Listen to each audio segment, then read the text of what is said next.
أعوذ بالله من الشيطان الرجيم. بسم الله الرحمن الرحيم. أعوذ بكلمات الله التامات من شر ما خلق ومن همزات الشياطين وأعوذ بك رب أن يحضرون. التحيات لله. Gbogbo kíkí Ọlọ́run ló ní. Azakiyatu lillahi. Gbogbo ẹ̀yìn tó mọ́ kànga tí ó lábà wọn nínú ẹ̀yìn Ọlọ́run ọba ló ní. At-tayyibatu salawatu lillahi. Gbogbo ìyìn gbogbo ìjírẹ̀bẹ̀ Ọlọ́run ló ní. A kí Ọlọ́run ọba tó ní gbogbo kíkí ọ̀hún, ọba tó ní gbogbo mímọ́. Assalamu alayka ayyuhan nabiyyu. Àwa tọrọ àlàáfíà Ọlọ́run ọba kó bá òjíṣẹ́ ńlá nabi Muhammadu wa rahmatullahi wa barakatuhu. Ìkẹ́ Ọlọ́run, albarka Ọlọ́run tí ó ní tán láéláé kó bá òjíṣẹ́ Ọlọ́run ọba tó nífẹ̀ẹ́ jùlọ annabi Muhammadu. Assalamu alayna wa ala ibadillahi salihin. Àlàáfíà Ọlọ́run kó bá gbogbo wa lọ́kùnrin lóbìnrin, ẹni tí ń gbọ́ wa, ẹni tí ń wò wá, nínú ọmọdé nínú àgbà. Assalamu alayna. Àlàáfíà Ọlọ́run kó bá wọn òbí wa. Assalamu alayna. Àlàáfíà Ọlọ́run kó bá gbogbo olólùfẹ́ wa. Assalamu alayna. Àlàáfíà Ọlọ́run kó bá gbogbo àwọn ọmọ wa, àwọn aya wa. Wa ala ibadillahi salihin. Kó sì bá gbogbo ẹrúsìn Ọlọ́run ọba, gbogbo àwọn ẹni rere tí wọ́n ti lọ nínú àwọn àfáà wa, nínú àwọn olóore wa, nínú gbogbo àwọn ẹni Ọlọ́run tí wọ́n jíṣẹ́ Ọlọ́run ṣáájú wa. Ọlọ́run bá wa kẹ́ wọn, kó bá wa gẹ́ gbogbo wọn. Ìtìsíwájú rèé fún tafsiri wa tẹ̀ní Suratu Hud, gẹ́gẹ́ bí àṣà wa ní gbogbo ọjọ́ Saturday tá a ṣe ládéhùn fúnra wa pé lẹ́ẹ̀kan lọ́sẹ̀ a máa yọjú síra wa lérí tafsiri Suratu Hud. Ó lè jẹ́ sátidé, ó lè jẹ́ jímọ̀, ó sì lè jẹ́ Thursday. Kò síjọ́ tí ó lè jẹ́ nínú ọ̀sẹ̀. Àmọ́ Ọlọ́run kádàrá láti gbà tá a ti bẹ̀rẹ̀ kó sábà máa jẹ́ yawma sabti, ọjọ́ àsíbítì. À ń gbìyànjú láti mú ọ̀rọ̀ Ọlọ́run ọba wá sétí ìgbọ́ ara wa, kó lè fọ̀ wá mọ́, kó lè tan ìmọ́lẹ̀ sínú ọkàn wa, kó lè tan ìmọ́lẹ̀ sínú ayé wa. Ọlọ́run ìrẹ là ń ṣe é fún ìgbìyànjú náà, nítorí àtìrí yọ́nú rẹ ní. Ọlọ́run má ṣe já bá yọ́nú rẹ pàdé, já bá pàdé láyé, kó tún já bá pàdé lálùkìyámà. Má jẹ́ á ṣe é lásán. Gbogbo ń tá a bá ń gbọ́ ń bẹ̀ kó máa wúlò fún wa. Ọlọ́run máa fi pàṣìṣe wa rẹ́. Ọlá la ilaha illallahu. Ibi tá a bá kéwúdé òun níbi tọ́lọ́run ti sọ pé afaman kana ala bayyinatin min rabbihi wa yatluhu shahidun minhu. ṣẹfẹ́ nìkan wé ẹni tí ó dúró lórí àrídájú látọ̀dọ̀ ọba tó dáa, tí ń ṣẹ̀sìn rere. Wa yatluhu shahidun minhu, tó tún lẹ́lẹ́rìí látọ̀dọ̀ ọba rẹ̀. Ẹ̀rí di méjì, ó dúró lórí àmọ̀dájú, ó tún lẹ́lẹ́rìí lérí tí ń ṣe. Wa min qabli kitabu Musa imaman. Tírà Nabi Musa náà tún wá jẹ́rìí gbé iṣẹ́ tí ń ṣe pé iṣẹ́ rere ni, iṣẹ́ dáadáa ni. Ẹ̀rí di mélòó? Ẹ̀rí di mẹ́ta. Tí ẹ fẹ́ fi irú ẹni bẹ́ẹ̀ wé ẹni tí ń ṣẹ̀sìn láì rẹ́rìí, ìyẹn Nabi Muhammadu, ìyẹn gbogbo àwọn sọ̀hábà ridwanullahi alayhim, talẹ̀ fẹ́ fi wé wọn nínú àwọn kèfèrí wọ̀nyí. Ọlọ́run wá tẹ̀síwájú nú ọ̀rọ̀. Ó ní wa man adlamu mimman iftara ala Allahi kadhiba. Ulaika yuraduna ala rabbihim wa yaqulu la shahadu haula'i alladhina kadhabu ala rabbihim ala la'natullahi ala zalimin. الذين يصدون عن سبيل الله ويبغونها عوجا وهم بالآخرة هم كافرون أولئك لم يكونوا معجزين في الأرض وما كان لهم من دون الله من أولياء يضاعف لهم العذاب ما كانوا يستطيعون السمع وما كانوا يبصرون أولئك الذين خسروا أنفسهم وضل عنهم ما كانوا يفترون لا جرم أنهم في الآخرة هم الأخسرون لا جرم أنهم في الآخرة هم الأخسرون Ọlọ́run ní ومن أظلم ممن افترى على الله كذبا àwọn ẹ̀rí jẹ́mi ìṣó àrídájú rèé ta ni Muhammadu Ọlọ́run kó máa bá nàbí ta ló dúró lé lérí tí fi ń ṣẹ̀sìn ọba rẹ̀ kò purọ́ mọ́ Ọlọ́run kò gbàgbé lẹ́rọ ومن أظلم ممن افترى على الله كذبا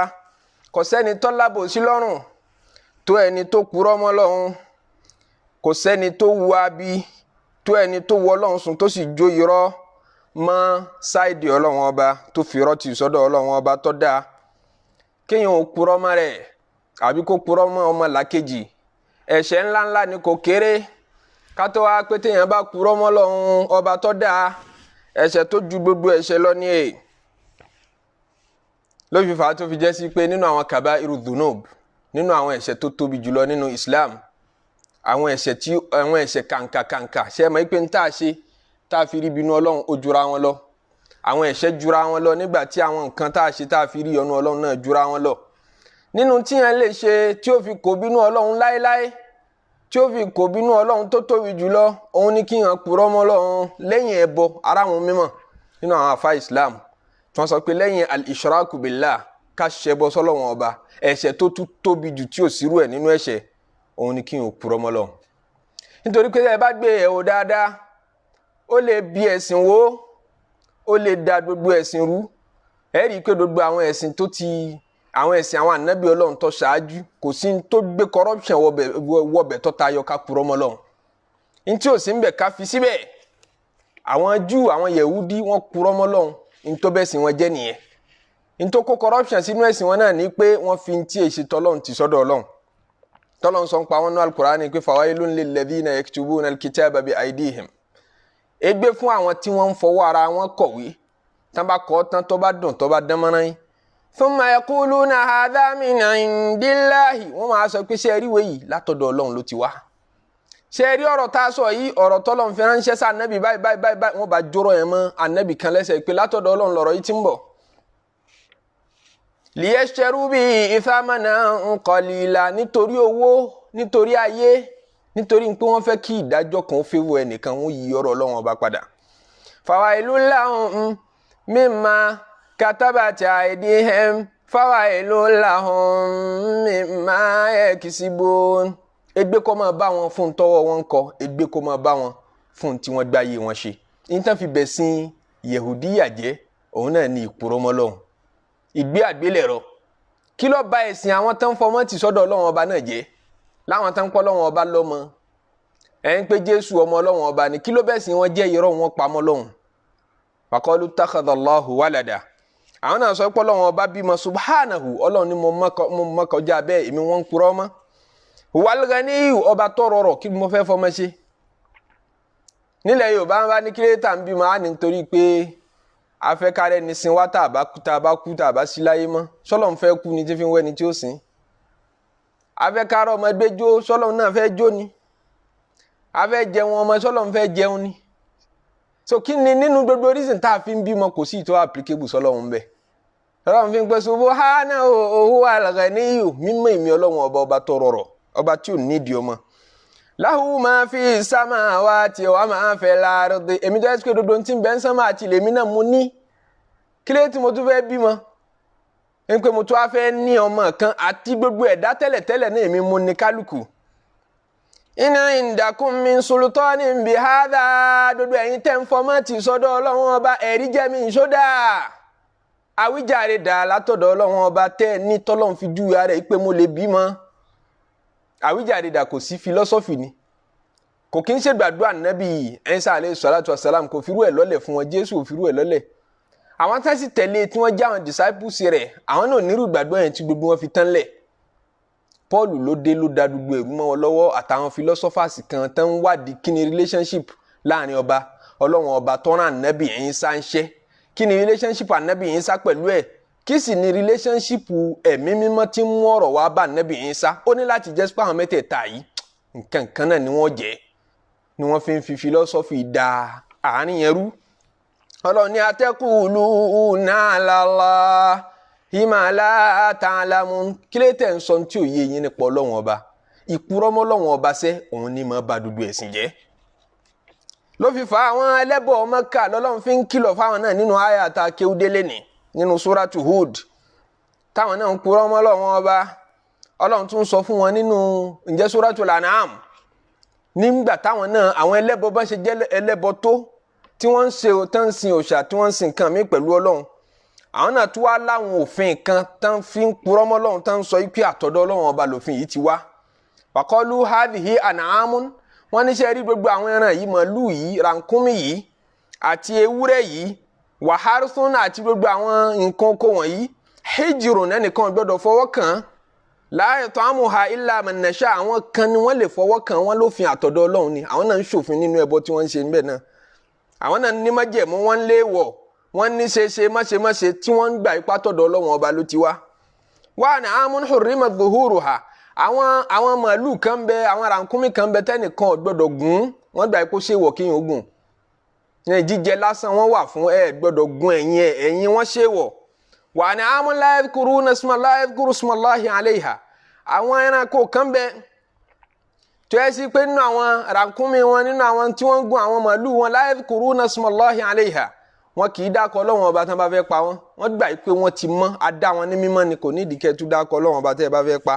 bizamihim nínú èrò wọn Ọlọ́run sọ àwọn ọ̀rọ̀ yìí nínú Suratul An'am ó ní iftira'an 'ala Allah ṣẹ́rí gbogbo tí wọ́n ń ṣe yìí wọ́n fi ń purọ́ mọ́ Ọlọ́run ni Ọlọ́run yanjú ààrẹ lọ́wọ́ gbogbo àwọn tí wọ́n ń purọ́ mọ́ àwọn Kristẹni purọ́ mọ́ Ọlọ́run àwọn Júù purọ́ mọ́ Ọlọ́run àwọn ẹlẹ́bọ Mẹ́kà náà purọ́ mọ́ Ọlọ́run Ọlọ́run fi ni wa man azlamu kò sẹ́ni tó ṣàbòsí torú ẹni bẹ́ẹ̀ mimman iftara 'ala Allahi kadhiban ẹni tó bá pa irọ́ mọ́ Ọlọ́run ọba ulaika yu'raduna 'ala an-nar ulaika yu'raduna 'ala rabbihim gbogbo àwọn tí wọ́n bá purọ́ mọ́ Ọlọ́run ọba láyé bẹ́ẹ̀ níjọ́ tọ́lọ́run bá gbé wọn dìde yu'raduna 'ala rabbihim á kó wọn jọ síwájú Ọlọ́run ọba pé àwọn tí wọ́n gbáyé ṣe ẹ̀ṣẹ̀ ká purọ́ mọ́ Ọlọ́run ọba ní á tún dáṣìrò wọn ṣe lọ́tọ̀ wa yaqulu al-ashhadu gbogbo ẹni tó bá ṣojú nínú àwọn màláíkà àwọn kan tún ní màláíkà pé àwọn ẹlẹ́rìí gbogbo àwọn tọrọ ṣojú níjọ́ tí wọ́n ń purọ́ mọ́ Ọlọ́run tí wọ́n ń kọ́ kalẹ̀ ń pe lágbájá purọ́ mọ́ Ọlọ́run léni lágbájá sọ nǹkan kan nípa Ọlọ́run tí ò yé léni gbogbo àwọn tí wọ́n kọ́ kalẹ̀ nítorí pé plural ṣáhìdù ní ashahad wa ṣáhìdín wa mashhudin tọ́lọ́run fún búra pé àwọn màláíkà tán kọ gbogbo iṣẹ́ tá à ń ṣe kalẹ̀ Ọlọ́run lòun fi wọ́n búra wa mashhudin àti ìwọ tí wọ́n ń kọ́ṣẹ́ rẹ̀ kalẹ̀ náà àfi ìwọ náà búra gbogbo àwọn màláíkà tán tẹ̀lé wa káàkiri tán kọ́ kalẹ̀ ńjọ́ tó ṣe wá sí tó purọ́ mọ́ Ọlọ́run ntọ́lọ́run ọ̀sọ́ tó sọ wa yaqulul ashhad gbogbo àwọn màláíkà yẹn wà péjọ àwọn tafsiri kan ní wa yaqulul ashhad gbogbo àwọn ànábì Ọlọ́run tí wọ́n wá jíṣẹ́ fún wa nítorí àwọn náà ṣuhadā'u ni wọ́n nati min kulli ummatin bi shahidin wa jina bika ala ha'ula'i shahida Ọlọ́run ní a mú gbogbo jọ a kó wọn jọ a sì máa mú ẹlẹ́rìí tí ó máa jẹ́rìí ìjọ kọ̀ọ̀kan pé ṣé o jíṣẹ́ fún wọn àbó jíṣẹ́ fún wọn wọ́n Muhammadu a ní kó jẹ́rìí àwọn eléyìí náà pé ṣé o jíṣẹ́ fún wọn àbó jíṣẹ́ fún wọn so ajá kó gba ànábì Ọlọ́run ẹlẹ́rìí làwọn náà wa yaqulul ashhad gbogbo àwọn ẹlẹ́rìí gbogbo wọn náà wà ń bẹ̀ àwọn tafsiri kan wa yaqulul ashhad gbogbo ẹni ọ̀rọ̀ ṣojú náà nìtumọ̀ yẹn ni pé gbogbo ẹ̀dá pátápátá ńlá wà ń bẹ̀ ńjọ́ náà tá a máa sọ wípé haulai alladhina kadhabu ala rabbihim ojú àwọn òpùrọ́ rèé àṣà àwọn tán tiẹ̀ purọ́ fọ́ tán purọ́ mọ́ Ọlọ́run ní àṣẹ nǹkan báyìí ò tiẹ̀ lẹ́rìí nínú ẹ̀sìn àṣà àwọn tán purọ́ rẹ̀ rèé ala la'natullahi ala zalimin. Ibi dandan Ọlọ́run ọba kó máa bá gbogbo alábòsí, gbogbo ẹni tó purọ́ mọ́ Ọlọ́run tó wá pè lẹ́sìn fáráyé. Kódà kí wọ́n purọ́ mọ́ àwọn ànábì Ọlọ́run, torí irọ́ tí yẹn bá pa mọ́ wọn ẹlẹ́gbẹ́ pé yẹn purọ́ mọ́ Ọlọ́run ni. Tára ayé bá ti gbọ́rọ̀ àwọn ànábì Ọlọ́run, wọ́n gbà pé ọ̀dọ̀ Ọlọ́run lọ̀rọ̀ yìí ti ń bọ̀ wá. Ìwọ tó bá wá lọ purọ́ mọ́ ànábì sallallahu alayhi wa sallam, abo tí ẹgbẹ́ Al-Qur'ani dání lọ wá tú lọ síbi tí ó yẹ. Ló tú lọ síbi tọ́lọ́run ọ̀sọ́ sí nítorí kó lè favour fẹ́nu rẹ̀ kan. Gbogbo ẹni bá dánrú ẹ̀ wò ẹ̀ṣẹ̀ ńláńlá ni, kì í ṣe ẹ̀ṣẹ̀ kékeré o, kì í ṣe ẹ̀ṣẹ̀ kékeré lọ́dọ̀ Ọlọ́run ọba. Ló fi fà á tó fi jẹ́ sí pé Ọlọ́run kì í nílò fún ànábì sallallahu alayhi wa sallam, ó farabalẹ̀ kìlọ̀ rẹ̀ fún ànábì ìpè wa Muhammadu walau taqawwala alayna ba'd al-aqawil. Bí a ṣe nífẹ̀ẹ́ Muhammadu tó ṣe pé nínú gbogbo ẹ̀dọ́ Ọlọ́run, nínú gbogbo tọ́lọ́run dá, ẹni tọ́lọ́run ti jíjù ànábì Muhammad sallallahu alayhi wa sallam. Ẹni Ọlọ́run nífẹ̀ẹ́ sí jùlọ òjíṣẹ́ ńlá ànábì Muhammad. Bó ṣe wá nífẹ̀ẹ́ rẹ̀ tó, bó ṣe bàbàrà rẹ̀ tó, bó ṣe lábìyì tó, bó ṣe wọ ọmọdọ̀ tó, ó ní walau taqawwala alayna ba'd al-aqawil. Tí Muhammadu bá lọ hun àwọn ọ̀rọ̀ kan máa wọ Ọlọ́run ọba lọ́rùn pé Ọlọ́run ọba ló sọ̀rọ̀ yìí, tá a dẹ̀ sọ bẹ́ẹ̀ fún. La akhadna minhu bil yamin. Ọwọ́ tó le láfi bá wí, ọwọ́ tó le láfi bá Muhammadu wí. Ẹni tó nífẹ̀ẹ́ sí jùlọ nìyẹn o, ká tó wá pé wọ, ká tó wá pé mi. Thumma laqata'na minhu al-watin. Kaṣọ́run rẹ̀ àfàya, àfà kaṣọ́run rẹ̀ ya. Allahu akbar. Ọlọ́run tún describe ìyà tó wọ́n fi jà Ànábì Muhammad sallallahu alayhi wa sallam tó bá lè parọ́ mọ́ wọn. Ṣé ń pa àwọn kèfèrí Mẹ́kà ń firọ́ ti sọ́dọ̀ ànábì pé ń purọ́ mọ́ Ọlọ́run ni Ọlọ́run ránṣẹ́. Ọlọ́run àkókúrọ́ o, kò tó bẹ̀ kọ́ dán wò, tó bẹ́ẹ̀ lè dánrú ẹ̀ wò, ìyà tí ó jẹ́ ìṣe kékeré. Fama minkum min ahadin anhu hajizin. Kódà ẹ̀yin gan bá káànú. Lẹ́yìn ara Mẹ́kà tẹ́jọ́ ta rẹ̀ yìí, ẹ̀ tún bá káànú pé ìyà yìí pọ̀. Ẹ̀ sì nílé gbàálẹ̀ nínú ìyà tí àwọn Ọlọ́run bá fi ń jẹ, á jẹ ní ìyà tí àánú ó ṣe gbogbo yín náà ń pé ìyà rèé kò tó bẹ́ẹ̀ kó purọ́ mọ́ wa. Ànábì Muhammadu ká tó wá pé àwa tá iṣẹ́ ànábì Ọlọ́run, míyàn bá sọ ntọ́ Ọlọ́run ọba sọ, bó ni ó ṣe ṣòro rẹ̀ wájú Ọlọ́run. Ló fi fa ànábì sallallahu alayhi wa sallam throughout to life ẹ̀, tán bá wá béèrè ọ̀rọ̀ lọ́wọ́ ẹ̀, tán bá béèrè ìdájọ́ ẹ̀sìn lọ́wọ́ ẹ̀, tí ó bá mọ̀ yóò po wọn mọ́, ń retí k'Ọlọ́run bó fọ̀rọ̀ ránṣẹ́ sí. Ẹ̀rí àyà lóríṣiríṣi nínú Al-Qur'ani tọ́lọ́run ní yasalunaka anil anfal. Wọ́n béèrè lọ́wọ́ Muhammadu kí bó ní ká ṣe pín àwọn nǹkan tá a kó dé lójú ogun yìí. Kulil anfalu lillahi wa rasul. Dáwọn lóhùn pé gbogbo àwọn anfalu yìí tọ́lọ́run ní tànábì ní bẹ́ẹ̀ ṣe pín ní. Yasalunaka anil mahidi. Wọ́n máa wá béèrè lọ́wọ́ rẹ̀ pé obìnrin tí ń bá ń ṣe nǹkan oṣù bó ní ká ṣe rí létí mọ́. Kul huwa adhan fa'tazilun nisaa fil mahid. Dáwọn lóhùn báyìí. Wọ́n bi ọ́ báyìí, dáwọn lóhùn báyìí. Yasalunaka madha yunfiquna. Wọ́n béèrè lọ́wọ́ rẹ̀ pé bó ní káwọn ṣe máa náwó, kí la lè máa ná. Kul ma anfaqtum min khairin falil walidayni. Gbogbo ntẹ́ bá fẹ́ náà ẹ̀ náà fún ya yín, ẹ̀ náà fún bàbá yín. Wọ́n bi ọ́ báyìí, dáhùn báyìí. Wọ́n bi ọ́ báyìí, dáhùn báyìí. Àyà yẹn pọ̀ nínú Qur'ani bẹ́ẹ̀. Wọ́n wá béèrè mi lọ́wọ́ ànábì ó sọ fún wọn sallallahu alayhi wa sallam. Kò ní nítorí ń para ń tà wọn láti tètè wá sọ̀rọ̀ kọ́ wá wí ntọ́lọ́wọ́n bò wí. Yọ dákẹ́. A máa dájọ́ fún wọn nígbà míì níjọ́ tán wá béèrè lọ́wọ́ rẹ̀ pé àwọn ará Mẹ́kà wọ́n wá challenge ànábì pẹ̀lú àwọn béèrè mẹ́ta. Wọ́n wá challenge ànábì Muhammad sallallahu alayhi wa sallam pẹ̀lú àwọn béèrè mẹ́ta. Ń pé láti lè gbà ọ́ lódodo ipá ànábì Ọlọ́run ni ó tòótọ́, láti lè confirm rẹ gẹ́gẹ́ bí òjíṣẹ́ Ọlọ́run, á béèrè mẹ́ta lọ́wọ́ rẹ̀ àti fẹ́ kó dáhùn ẹ̀. Wọ́n á lọ yọ ìbéèrè gbà wá látọ̀dọ̀ àwọn Júù. Àwọn ń bẹ ní ilẹ̀ Mẹdínà. Àwọn ará Mẹ́kà wá lọ, ànábì ò tí ì lọ Mẹ́kà nígbà náà. Àwọn ará Mẹ́kà wá lọ yọ ìbéèrè gbà wá lọ́wọ́ wọn pé ẹ̀yin mọ̀wé ẹ̀ka tírà tó ṣáájú, ẹ̀yin ti lánàbì kan tẹ́ ń tẹ̀lé rí. Ẹ bá wa wá ń tó rújú mẹ́ta kan tá a lè bí tá fi fà wálẹ̀. Wọ́n á fún wọn ní challenges mẹ́ta. Wọ́n á béèrè lọ́wọ́ ànábì sallallahu alayhi wa sallam pé nǹkan mẹ́ta yìí à ń fẹ́ kó dá wa lóhùn lérí ẹ̀. Ànábì ní ṣé tí n bá ti fún yín dáhùn rẹ̀ ṣẹ́ gba Islam. Inú ànábì dùn ara ẹ̀ yá. Ẹ padà wá lọ́la. Ànábì ò ṣe inshallah pé tó bá wọn Ọlọ́run ọba mi. Ìdùnnú yìí pé Jibril lóde yóò kó dáhùn mẹ́tẹ̀ẹ̀ta wá nísìn. Àmọ́ yóò kó dáhùn mẹ́tẹ̀ẹ̀ta wá. Kí la fẹ́ ló ń bẹ̀ ni pé ìgbà tí ọmọ ọkọ̀ mọ́ hún ó dájọ́ fún wọn pé ẹ ṣe kí ni ẹ padà wá. Wọ́n padà wá níjọ́ kejì, kò sésì ńlẹ̀, Jibril ló wá. Ànábì tún fi jọ́kùn fún wọn, Jibril ló tún mú nǹkan kan wá. gbogbo àsìkò yẹn ó ti di tìjú ó ti ń di ìsọnù ní Mákà pé ọ̀rọ̀ rẹ̀ nǹkan fọ̀ ládọ́là fún wa ni kò mọ̀ dáhùn ẹ̀ ojú tì í àṣírí rẹ̀ tí wọ́n ń wí bẹ̀ lẹ́nu wọn lọ́hùn àwọn kèfèrí bó ṣe wá rí tóun náà ànábì ọmọ hùn dáhùn kó máa wá nǹkan kan àtàmọ̀ kan bí wọ́n ṣe máa ṣe tán bá ti bí ọ́ ní ìdájọ́ ẹ̀sìn tó máa fagbárí ìjọba ní tabarò náà tabá wò síra wọn náà mọ́ wò síra wọn kí lọ́lọ́wọ́n bá sọ kí lànàbì rẹ̀ sọ. àyè fọdún ṣe ọdún orí ògbé níjọ́ tí yẹn bá fọdún orí dájú ẹ̀sìn yẹn bá fọdún orí ṣe fatiwa tó bá fi sọ nǹkan kan nípa Ọlọ́run nípa ànábì tó bá fi nǹkan kan tì sínú ẹ̀sìn yìí orújọ rẹ̀ wájú Ọlọ́run ẹ̀ṣẹ̀ rẹ̀ ò sì kéré ẹ̀ṣẹ̀ rẹ̀ ò kéré rárá ànábì ń dájọ́ fún wa ànábì tọ́lọ́ ń fi ẹ̀sìn rán gangan kí eléyìí ò yé mi ó gbọ́ àfáàfáà zazi orun ya ànábì nínú tírà amadihu rẹ̀ wasail mutakabala oní rasulun bi ghairi liwahyi la yatasarrafu afuwuni ani lijani wa qad yatawaqafu yalinu bi idhnillahi hina wa yanifu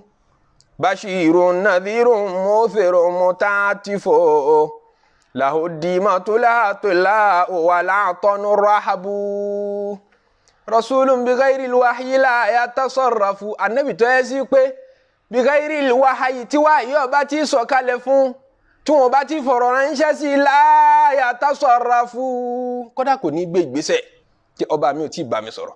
ọba mi ò tí bá mi sọ̀rọ̀ mi ò tí rí yọ̀ǹda lọ́fà atọ́lọ́n fi ròyìn rẹ̀ pé وداعيا إلى الله بإذنه وداعيا إلى الله بإذنه وسراجا منيرا وداعيا olùpèpè ní Muhammadu إلى الله lọ sójú ọ̀nà Ọlọ́run Ọba بإذنه pẹ̀lú yọ̀ǹda Ọlọ́run Ọba náà ní fi ń jíṣẹ́ kò ní wí nǹkan kan tayọ ntá bá ní ó wí kò ní wí nǹkan kan tayọ ntí àbá ní ó wí. ma yantiqu anil hawa kìí sọ̀rọ̀ fẹ́nu in huwa illa wahyu yuha ntẹ́ bá gbọ́ lẹ́nu ẹ̀ àwa la fọ̀rọ̀ ránṣẹ́ sí. wa sirajan munira a sì ṣe látùpà tí ó máa tàn mọ́lẹ̀ fún gbogbo yín tẹ́ fi máa rí náà. nígbà tá ànábì bá rí báyìí bó ní tiẹ̀ ṣe wá rí tó máa fọdún orí sọ̀rọ̀ lọ́lọ́run fi kéde ló fi kìlọ̀ fún gbogbo àwa mùmínì.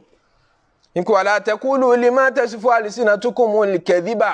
gbogbo ntàhàn yín bá ń sọ nínú ọ̀rọ̀ ẹ má fi purọ́ mọ́ Ọlọ́hun tẹ́ máa pé hadha halalun halali lélẹ́yìí ẹ ṣọ́ra níjọ́ tẹ́ bá ń dájú ẹ̀sìn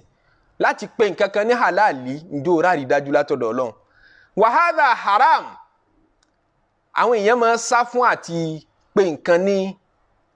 halali ẹni tó bá pé nǹkan ní halali wọ́n máa ń kẹ́fín pé ń purọ́ mọ́ Ọlọ́hun wọ́n á máa tètè kẹ́fín ẹ̀ sí pé ó lẹ́rìí wọ́n wá ń pè ní halali ó lẹ́rìí ẹni bá pé nǹkan ní haramu tóun náà bá rí ẹ̀rí fún kó tó pè ní haramu ọ̀nà àtọ́dọ̀ òkèrè o ọ̀nà rẹ̀ ò kéré rárá ọ̀nà gidi lòun náà dá ẹni bá pè nǹkan ní halal àbó pè nǹkan ní haram láyé rárí dájú látọ̀dọ̀ Ọlọ́run Ọba ní sọnú al-Qur'ani inú suratu Yunus wala taqulu lima tasifu alsinatukumul kadhiba hadha halalun wa hadha haram ẹ yé fi gbogbo nǹkan tẹ́ ẹ bá ń sọ nínú ọ̀rọ̀ máa sọ pé lọ́rọ̀ ọ̀rọ̀ pé aláàlérè haramu ní litaftaru ala Allahi al-kadhiba láti lè purọ́ mọ́ Ọlọ́run gbogbo ẹni bá ń purọ́ mọ́ Ọlọ́run àtibọ̀tán rú wọn kì í dá tó bá dijọ́ kan yìí. ìkìlọ̀ ni ẹ ló fi fa àwọn aṣáájú wa nínú ẹ̀sìn nínú àwọn sàhábà àti gbogbo àwọn tó ṣáájú wọn náà àṣàjẹ àti àṣọ́ra sọ́pọ̀ nínú ọ̀rọ̀ wọn. Abubakar Siddiq rahimahullahu ta'ala wa radiya anhu sàábì ànábì pàtàkì number one tá máa ń pè number one muslim Abubakar Siddiq bó ṣe tó nínú islam tó yẹ pé islam ṣojú ẹ̀ láti bẹ̀rẹ̀ dé parí gbogbo sọ̀kalẹ̀ alukurani ṣojú ẹ̀ láti bẹ̀rẹ̀ dé parí. wọ́n ní njọ́ kan pé wọ́n bí pé kí ni túmọ̀ wàfáàkì hatan wà abba tó wà ń bi ọ̀rọ̀ yẹn kí ni túmọ̀ ẹ̀ bó tún ṣe jẹ́ elédè lárúbáwá tó ọmọ lárúbáwá ni ó yẹ kó mọ̀ túmọ̀ ẹ̀ pẹ̀lú èdè lárúbáwá ó tún wá bá ànábì ṣe ìṣojú ẹ̀ gbogbo àwọn àyà wọn yìí fi ń sọ̀kalẹ̀ wọ́n ń béèrè lọ́wọ́ pé kí ni túmọ̀ abba ó ní mi ọ̀mọ́ ọwọ́ àyà dúdú yẹn lẹ́nu kálukú ń dorí kodò pé ọmọ báwo ìwọ àgbà dúdú sọ abé tí wọ́n bá mọ̀ ta ní ọ̀wá mọ̀ ó ní kí alẹ́ fẹ́ kí n wí ayu sama'in tudhilluni sánmà wo lẹ fẹ́ kó máa da gàgá bò mí wa ayu ardin tuqilluni ilẹ̀ wo lẹ tún fẹ́ kí n máa rìn lórí ẹ̀ kó máa gbé mi ró ṣé sánmà ọlọ́run náà lẹ tún fẹ́ kí kó máa da gàgá bò mí ilẹ̀ ọlọ́run náà lẹ tún rò pé mo lè máa rìn lórí ẹ̀ idha qultu fi kitabillahi bighayri ilm tí n bá sọ̀rọ̀ nínú tí mo sọ̀rọ̀ ń pa alukurani tí mo tú kéwú fún yín láì rárí dájú tí mo fẹ́ tú fún yín tí n bá sọ ṣé sánmọ̀ Ọlọ́run sì ti lè continue láti máa da gàgá bò mí ṣá ṣé mo sì lè rí bí continue láti máa rìn lórí ilẹ̀ Ọlọ́run ṣá tó bá ní kí ilẹ̀ yanu kó gbé mi ńkọ́ mi ò lè purọ́ mọ́ Ọlọ́run sàábì ànábì pàtàkì nu ó di béèrè mélòó tí wọ́n bí wá àfà ẹ ń pé ń béèrè ẹ̀sìn kọ́ wá sọ pé mi ò mọ̀ kéré lẹ́nu rẹ̀ ó sì ká kún àbùkù àti àṣẹ ètò kó jẹ́wọ́ pé mi ò mọ̀ nǹkan tí wọ́n wá nímọ̀ táwọn sàábì ànábì ni ìkànnù àwọn ọmọ Abubakar wọ́n ń pè ní Qasim ibn Muhammad lásìkò rẹ̀ nínú àwọn àfà méje tí wọ́n tóbi jù nílùú Madina ńlọ́wà tí Mọ́mù Málíkì dé gbẹ̀yìn tó kó àwọn àìdíà àwọn àtàwọn opinion wọn jọ tó fi fọ́ọ̀mù madhabi rẹ̀ Qasim ibn Muhammad òun ni àfọ olórin kan tí ń kí àwọn àfà àgbà méje tí wọ́n lo ilẹ̀ Madina nínú àwọn àfọ mímọ̀ tá a lè kà sí pé àwọn ní star méje ó kó orúkọ wọn jọ sínú orin kan tó ní idha qila man fil ilmi sab'atu abhurin riwayatuhum laysat 'anil haqqi kharija tán bá ń bí ọ pé àwọn wo làfà àgbà jẹ́ pé tí wọ́n bá sọ̀rọ̀ ọ̀rọ̀ wọn ò lè jáde láwùjọ mímọ̀ ọ̀rọ̀ wọn ní recognition láwùjọ mímọ̀ lásìkò wọn fakulhum dá wọn lóhùn pé Ubaidullahi urwatu Qasimun Sa'idun Abubakirin Sulaimanu Kharija Qasim ibn Muhammad nínú àfà àgbà lásìkò rẹ̀ lọ́wà tó tún kẹ́kọ̀ọ́ látọ̀dọ̀ ìyá wa Aisha gẹ́gẹ́ bí àbúrò kí n sọ pé àbúrò abẹ́gbọ̀n bàbá rẹ̀ bó ṣe wá ní mímọ̀ tóun náà wọ́n kó béèrè wá fún un láti ilẹ̀ Iraq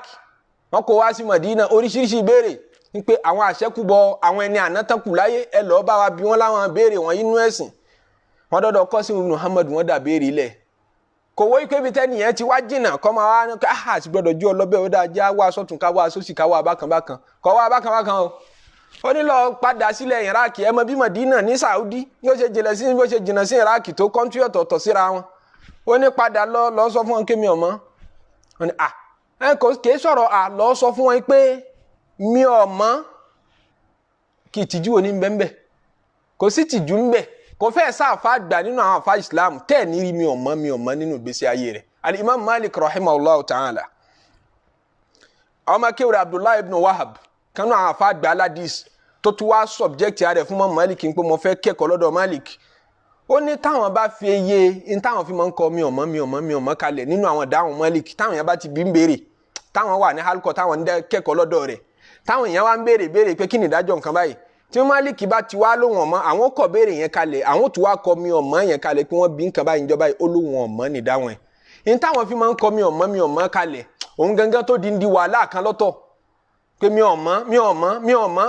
yọ wá pọ̀ lọ gbáà Asad ibn Furat ẹnìkan náà ni tóun náà ń ṣàwọn àkójọ àwọn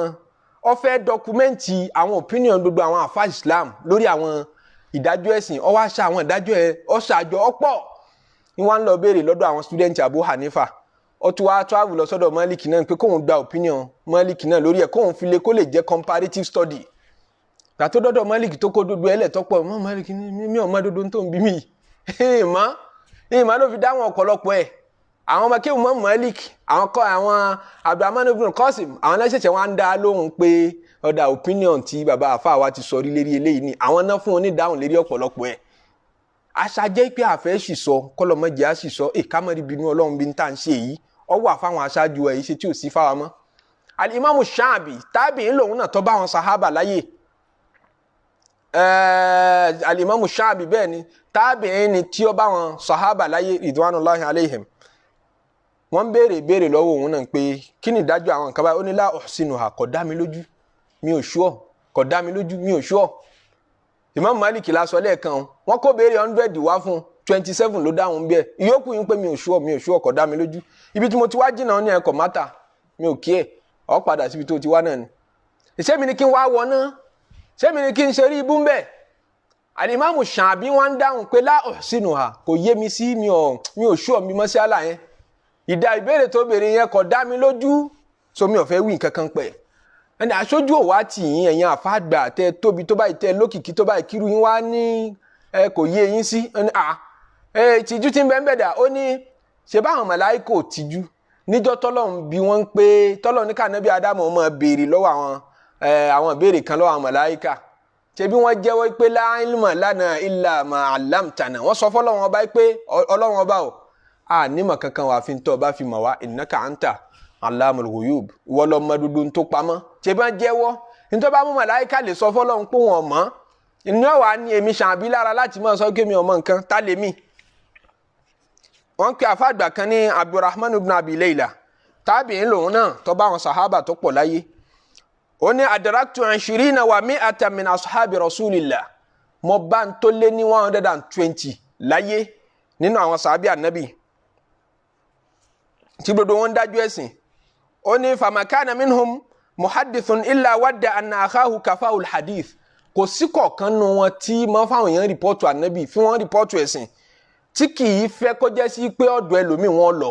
yẹn pé ẹ bá ti dọ́dọ̀ rẹ̀ tẹ́ ẹ bá béèrè dájú ẹ̀sìn yóò máa wá tarí yín sẹ́lòmíì kẹ́ ẹ̀ sì lọ́dọ̀ sàábí báyìí ẹ ti dọ́dọ̀ rẹ̀ ni àwọn náà ti ẹ lọ́dọ̀ rẹ̀ náà òun lẹ̀ bá kọ́kọ́ lọ bí wọ́n máa tì í síra wọn ni. wàlá muftiyan kò sẹ́ni tí ń dájú ẹ̀sìn nu wọn ilá wádà anna àkáwù kàfàkàfà olùfùtìyà kò sí yìí tí kì í fẹ́ kọ́ ẹ́sìpẹ́ lómi ní ọ̀dájọ́ tẹ̀bí wọ́n ń dúkọ́ ọ̀rọ̀ sọ kan fún ọlọ́rọ̀ sọ kó lè bá a ṣì sọ àwọn sàábé máa tì í síra wọn ní pé tó ẹ lọ́ọ́ bá lágbájá ṣé ti lọ́ọ́ bá òun náà òun ni ẹ kọ́kọ́ lọ́ọ́ bá náà tó bá wí ẹjẹ́ ń gbọ́ bí wọ́n ṣe wí lásìkò tiwọn nìyẹn látara ojú kòkòrò ẹ̀sìn àtàìfẹ́ sì wí àwa aranjú káàkiri ni tí wọ́n bá túbọ̀ wá sọ á tún bínú.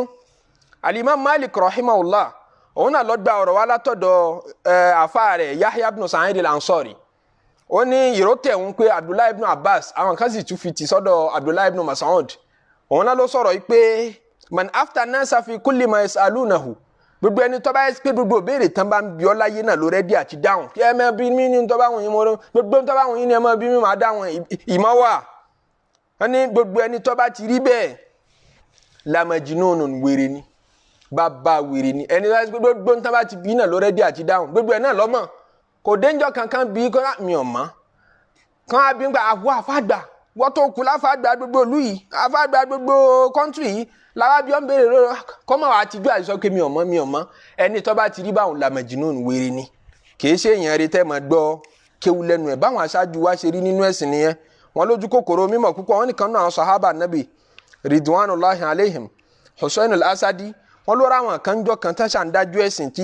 ẹ mọ̀ láyà o àwọn béèrè ẹ̀sìn tí wọ́n bí yín tẹ̀ ń dáyà kọ yìí wọ́n bá béèrè ẹ̀ lọ́wọ́ wọn mọ̀rù níjọ́ tí ń bẹ láyé la jama alaha ahla badirin yóò kó gbogbo àwọn sàbí àgbààgbà tí wọ́n jagun Bádìrì yóò kó wọn jọ kó tó lè fọ́ọ̀mù opinion yóò check pẹ̀lú gbogbo wọn náà kó tó lè fọ́ọ̀mù opinion ni wọ́n ń bí ẹ̀yin individually lẹ́dẹ̀ ń give fatuwa báyìí sàbí tún ṣe mọ̀ lára àwọn tí wọ́n ṣe sàbí ànábì ká ẹ̀yin mọ̀ láyà o àwa tá a bá ànábì lò gbàgbọ́n láyà láti mọ̀ dáyà kọ́ àwọn ọ̀rọ̀ ẹ̀sìn tó báyìí ẹ wá wo báyìí ṣe bàjẹ́ tó lè ní kálukú náà làáfà kálukú náà ló fẹ́ sọ nǹkan kan nípa ẹ̀sìn kálukú ló fẹ́ sọ nǹkan kan pọ̀ lọ́hùn ẹni tí wọ́n bá tún fún sọ yóò tún mọ bínú pé wọ́n jẹ́ ń sọ̀rọ̀ mo lòdì wọn fọ̀rọ̀ lọ mí lọ́rọ̀ tó yẹ sí pé àdánwò ni Ọlọ́run bọ̀ wá bí ọ́ tó bá sì sọ ibi tá a kéwúdé gẹ́gẹ́ mẹ́gbàgbé faman adlamu Ọlọ́run ní kò sẹ́ni tó lábòsí lọ́rùn tó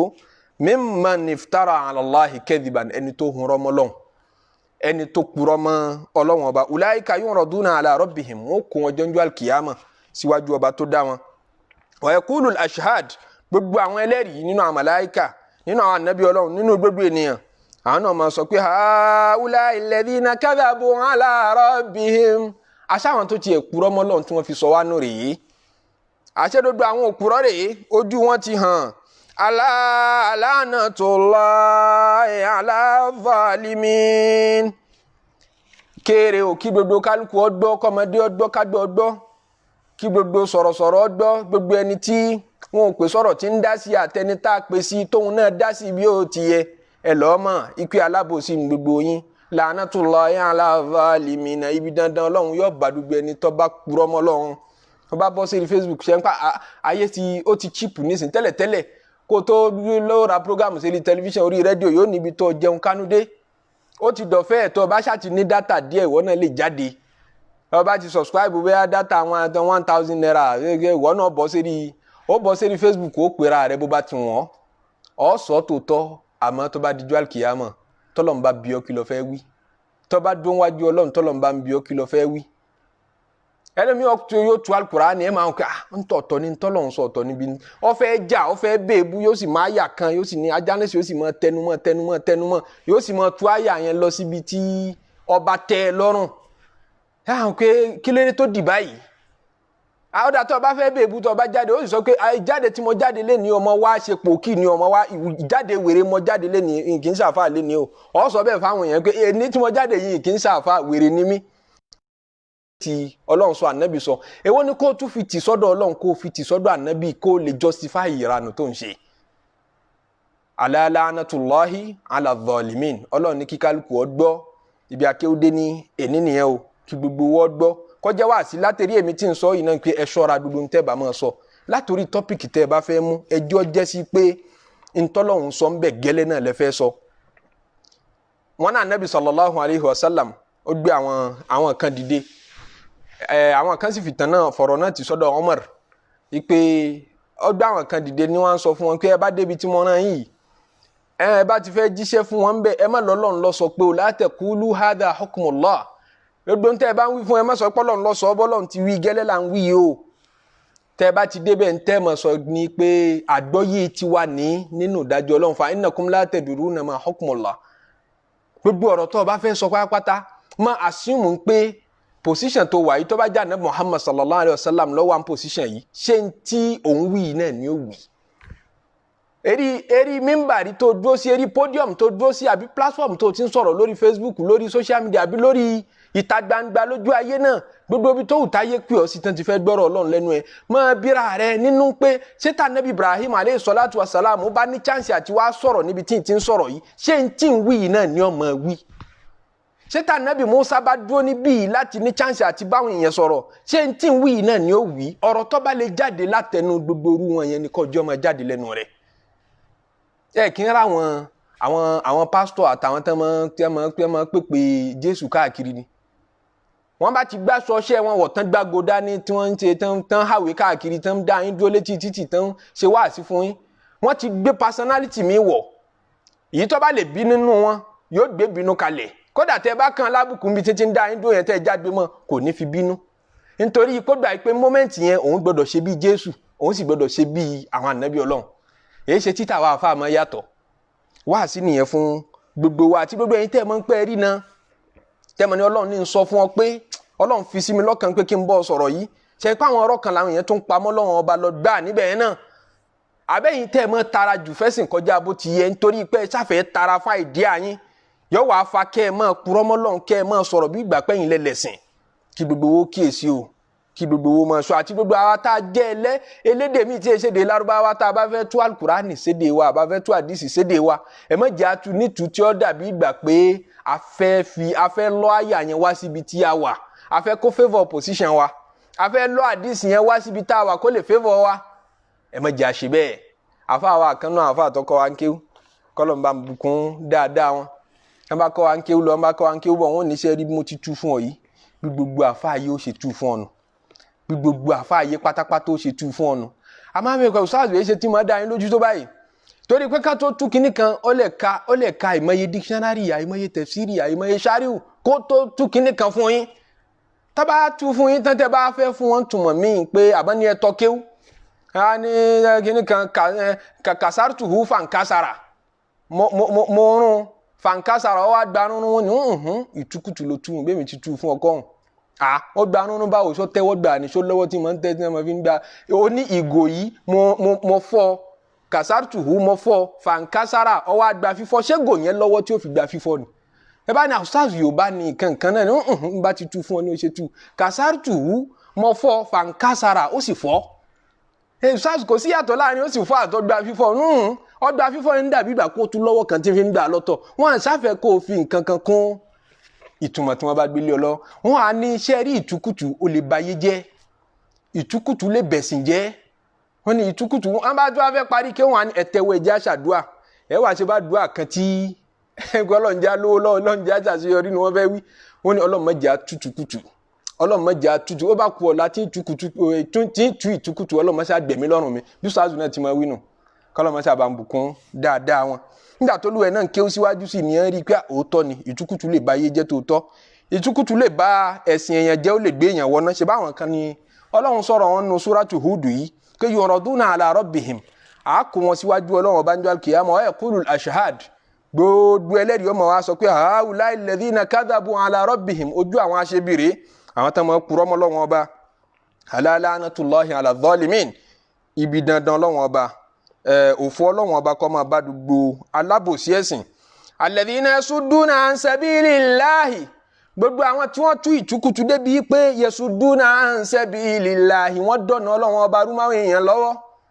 wọn ò jẹ́ káwọn èèyàn mọ̀nà ọ̀dọ̀ Ọlọ́run ọba tààrà mọ́ látara ìtukùtù ìdojú ẹ̀sìn rú látara ìpurọ́mọ́ Ọlọ́run ọba ntọ́lọ́run ọba ò sọ kí wọ́n fi tì sí ọ̀dọ̀ Ọlọ́run ọba yasudduna an sabilillah wọ́n ń dínà Ọlọ́run ọba máwọn èèyàn torí tó bá ti misrepresent Ọlọ́run tó ṣí Islam gbé fún yàn tó ṣí ọ̀rọ̀ Ọlọ́run gbé kalẹ̀ ó ti dá àwọn èèyàn mindset wọn àti world view wọn nípa ayé nípa Ọlọ́run ọba ó ti dàrú doctrine wọn ó ti change ẹ̀ ìgbàgbọ́ tó yẹ kí wọ́n ní sọ́lọ́run ó ti dàrú mọ́ wọn lọ́wọ́ ìgbàgbọ́ míì tó gbélé wọn lọ́yẹ̀ lókù tí wọ́n mọ̀ tẹ̀lé ó ti kó bá wọn kan látara tiẹ̀ alladhina yasudduna an sabilillah wọ́n ń dí àwọn èèyàn lọ́wọ́ láti ṣe tọ́lọ́run wa yabghunaha iwaja wọ́n tún wá ń fẹ́ ìṣubú gbogbo ẹ̀sìn Ọlọ́run ọba tó dúró déédéé wọ́n máa wá ṣubú ẹ̀ wọ́n máa wá kí ọ̀nà yẹn dàrú kọ́wọ́ wọn máa kó ìrújú wá wa hum bil akhirati hum kafirun wọn sì gbàjọ́ kan ìgbọ́ wọn àgbà ipá lọ́wọ́n ó kó yóò gbé àwọn dìde yóò sì kó àwọn jọ́njọ́ kan láti béèrè lọ́wọ́ àwọn pé ṣé tí mo fún yín mọ̀ gangan náà lẹ́jẹ́ níṣẹ́ fara ayé yẹn ulaika lam yakunu mu'jizina fil ardi ọlọ́ni gbogbo àwọn tó bá rí báyìí lam yakunu mu'jizina fil ardi wọn ò lè dáwọ́ lọ́wọ́ ọba lágara wọn ò lè di àdàgbàmọ́lẹ̀ báwí àbá wọn wí lam yakunu mu'jizin wọn ò lè sámà Ọlọ́run ọba lọ́wọ́ wọn ò lè dá wa lágara fìlàárì dìṣẹ́bẹ̀rì ilẹ̀ náà wọ́n wà níbo wọ́n fẹ́ sá sí ń bẹ̀. wa ma kana lahum min dunillahi min awliya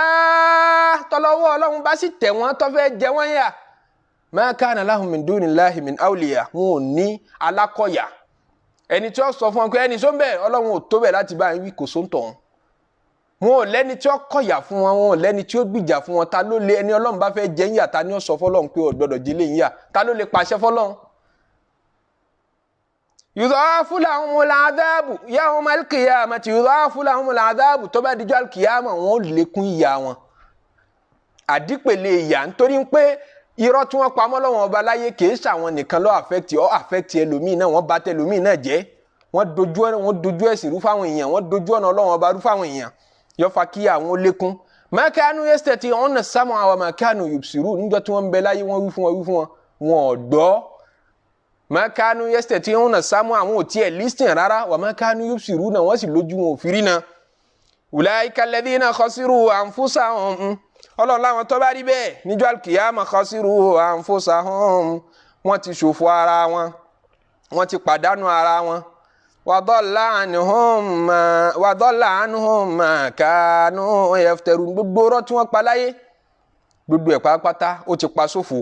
òòṣà tí wọ́n gbé kalẹ̀ tí wọ́n sọ pé òun ni aṣojú Olódùmarè lérí ilẹ̀ tí wọ́n purọ́ mọ́ Ọlọ́run ọba tọ́lọ́run ò sọ pé òun láṣojú kan dalla anhum ma kanu yaftarun gbogbo àwọn òòṣà ní gbogbo wọn wà tí kò sí ìtò lè gbà wọ́n lẹ̀ Ọlọ́run ní la jarama annahum fil akhirati humul khasarun la jarama annahum fil akhirati humul khasarun ẹ má ṣe iyèméjì ẹ má dáútù ẹ tún má tún gbéyẹ̀wò mọ́ ọ̀rọ̀ tí mo sọ yọ̀rọ̀ òdodo ní la jarama kò sí iyèméjì ń bẹ la jarama kò sí rọ́ ń bẹ annahum fil akhirati humul khasarun ní pé gbogbo àwọn tó bá ń purọ́ mọ́ Ọlọ́run ọba wọ́n fi rọ́ọ̀tì sọ́dọ̀ ànábì nínú àwọn àṣà tá a máa ń dánlẹ̀ Yorùbá tó yẹ ká máa kíyèsí àṣẹ ẹnu nǹkan Ọlọ́run náà ní bínú sí yẹn tí wọ́n pa máa sọ bẹ́ẹ̀ ọkàn rí kinní kan ọmọ tẹ̀sìn sọ ń pẹ́ ọmọ tọ́lọ́run sọ ń pẹ́ ọmọ tá ànábì sọ ń pẹ́ ẹnìkan ṣe kinní Ọlọ́run náà ní bínú sí Ọlọ́run náà ní bínú sí tá a bá sọ báyìí Ọlọ́run náà ní bínú sí tá a bá ṣe báyìí ìwọ ṣe mọ̀ la fi gbọdọ̀ máa kíyèsí ọ̀rọ̀ tá a bá ń sọ a gbọdọ̀ máa kíyèsí gbogbo òṣèṣì tá a bá ń bára wa ìyẹn gbọdọ̀ purọ́ mọ́ Ọlọ́run ìyẹn gbọdọ̀ fi ntí ọ̀bá yẹ ti sọ́dọ̀ Ọlọ́run Ọlọ́run ní la jarama kò sí iyèméjì ń bẹ annahum ń pé gbogbo ẹni tí ń bá ń purọ́ mọ́ Ọlọ́run ọba tàbí ń dojú ẹ̀sìn Ọlọ́run ọba rú fáwọn èèyàn fil akhirati tó bá dijọ́ alkiyama humul akhsarun àwọn yẹn ni wọ́n ṣòfò Ọlọ́run má jẹ́ á ṣòfò Ọlọ́run má ṣe wá lẹ́ni òfò ṣe wá lẹ́ni tí ó jèrè tó bá dijọ́ alkiyama fi wá sí inú àwọn ẹni rere jára àlìjánná rẹ̀ wọ̀ ọlá la ilaha illallah ọlá muhammad rasulullah ọlá sallallahu alayhi wa sallam. èyí tí amúwá fúnra wa tí ó máa jẹ́ tafsiri tèní náà nìyẹn. ọlọ́run albarka Surat Hud ọlọ́run má ṣe fi tàn mọ́lẹ̀ sínú ìgbésí ayé wa, ọlọ́run má ṣe fi tún ayé wa ṣe, fi tún ọ̀run wa ṣe. anabi sallallahu alayhi wa sallam oníṣàyà bá ti ní hudun wa akhawatuha Surat Hud yìí mo ronú sí òun ló jẹ́ ewu lérí. albarka tá anabi rí lára Surat Hud èyí tó rí kùn náà jáà náà orí ń bẹ àti gbogbo àwọn sura al-Qur'an ọlá la ilaha illallah ọlá muhammad rasulullah ọlọ́run bùn wá lẹ́mí gígùn nínú oore, nínú islam, nínú imani, nínú ihsan. wá jámara láàfíà lùgbà, jámà rí fàyàbalẹ̀ fi lùgbà, jámà rázìkì tọ́pọ̀ fi lùgbà. ọlọ́run bí ti gbogbo tó